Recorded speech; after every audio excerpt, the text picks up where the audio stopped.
Olivier Pouls, quoi de bon aujourd'hui dans Délices in Extremis? Eh bien, bonjour les amis, bonjour monsieur le comte. Bonjour. Vous aimez manger?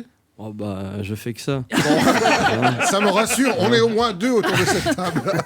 Alors, je vous emmène sur les traces de vos origines et je vous propose de parler de tagine.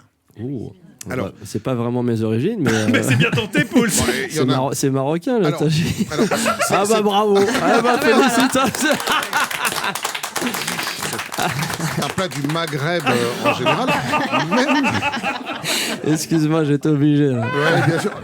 Même si évidemment les premières origines de ce plat, dès le 6e les Chinois siècle, les Chinois qui étaient liés avec les nazis pendant la Seconde Guerre mondiale. Ah, les Japonais, pardon. Non mais c'est vrai que c'est un plat qui est berbère, mais qui ensuite s'est propagé à tout le Maghreb. J'imagine que vous avez dû en manger quand vous étiez jeune. Oui. En vacances au Maroc. Bon, ben on va quand même faire un tagine. Parce que vous n'avez pas d'autre recette sous la main. Ah non.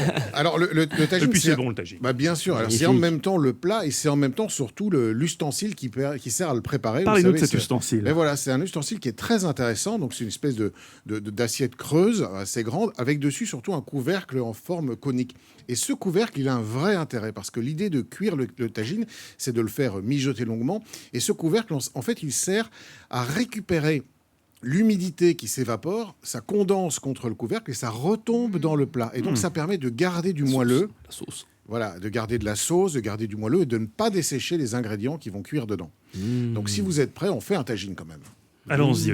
C'est compliqué? Non, c'est très facile parce que ce sont des plats, c'est un peu des plats, comme on appelle des plats qui fourre-tout, quoi. On y met un peu ce qu'on a. Il n'y a pas une recette de tagine, il y en a des centaines, voire des milliers. Moi, je vous fais un tagine d'hiver, un tagine de saison, un tagine de volaille avec des légumes d'hiver, ce qu'on appelle des légumes racines. Par exemple, on va prendre des panais, on va prendre quelques carottes. On peut prendre un joli morceau de potimarron, par exemple. On va commencer par faire suer un oignon dans le fond de notre plat. On va y rajouter de la volaille, des morceaux de volaille qu'on va faire revenir. On va faire revenir des morceaux de légumes. Je suis vegan. Alors, on enlève le poulet. C'est bon le relou, là. On peut enlever le poulet.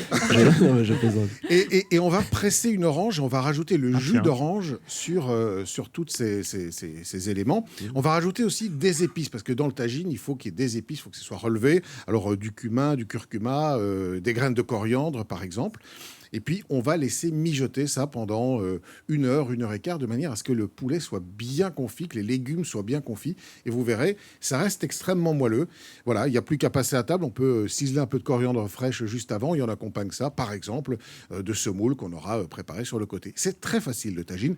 Et c'est donc un plat, comme je le disais, d'origine marocaine. Et non pas tout à fait algérienne. C'est de chez vous. C'est de chez vous, ça. C'est un peu la grande région. Quoi. Merci Olivier Pouls pour votre précision une fois de plus.